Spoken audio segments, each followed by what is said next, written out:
À présent, nous allons passer la parole à notre collègue Hubert Furuguta pour sa motion d'information. Merci, honorable président, pour la parole.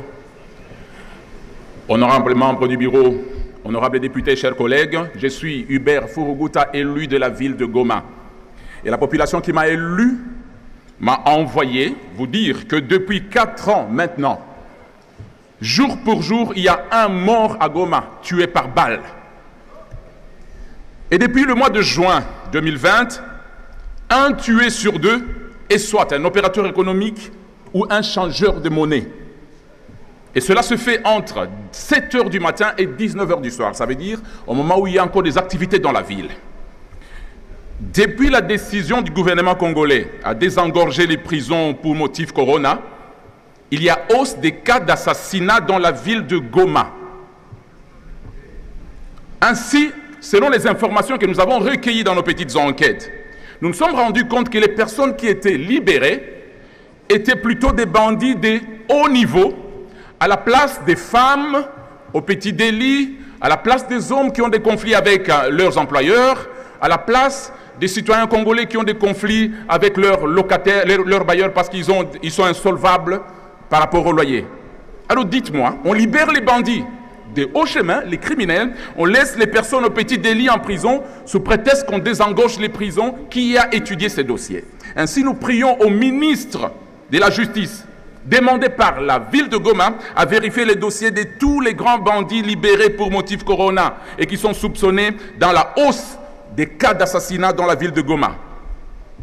Mesdames, Messieurs, honorables députés, le ministre de l'Intérieur est aussi appelé par la population de Goma à nous dire, à nous décrire quelles sont les personnes qui sont affectées à la sécurisation de la ville de Goma. Je parle des policiers, je parle des agents de sécurité et de renseignement.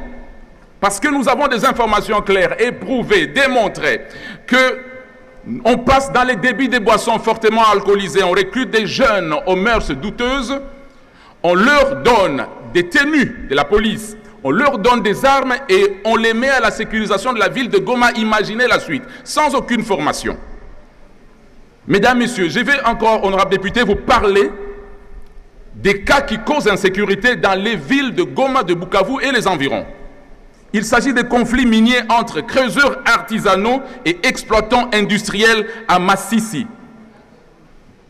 Honorable Président, les riches exploitants achètent des espaces, des grands espaces à Massissi. Ils déguerpissent les creuseurs artisanaux et leurs familles et des populations entières qui sont poussées à l'exode rural. Les jeunes sont soumis au chômage cruel en ville et ces jeunes-là abandonnés sont éligibles au recrutement des faiseurs d'insécurité. Ainsi, honorable président, je m'en vais appeler certains ministres à la vérification de leur manière de travailler. Au ministre des Affaires foncières d'abord, et ensuite au ministre des Mines. Comment est-ce qu'on octroie des terres habitées par des populations autochtones? On les donne aux grands éleveurs, on les donne aux opérateurs miniers, sans procédure légale reconnue. Et cas de superposition des titres, je peux vous en donner des dizaines de preuves.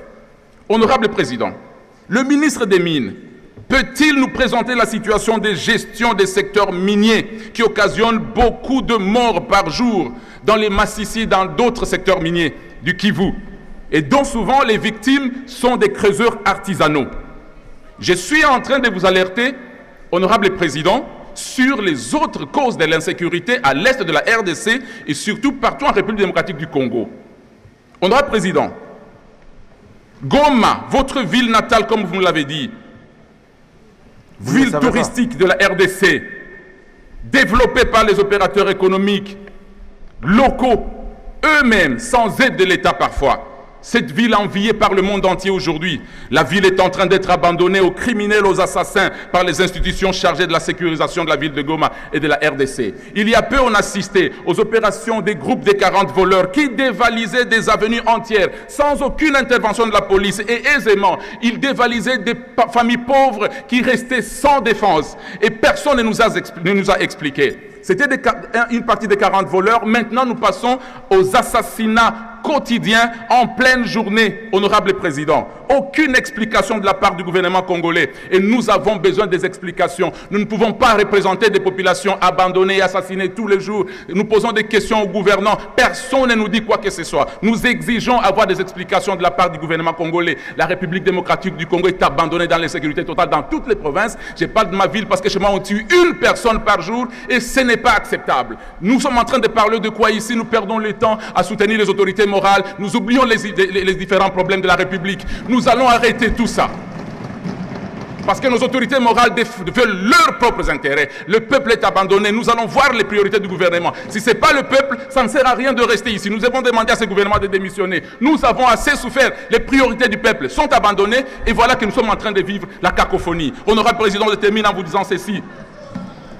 Si vous avez abusé de notre temps. Honorable, je termine, honorable président. Vous êtes étendu de l'information.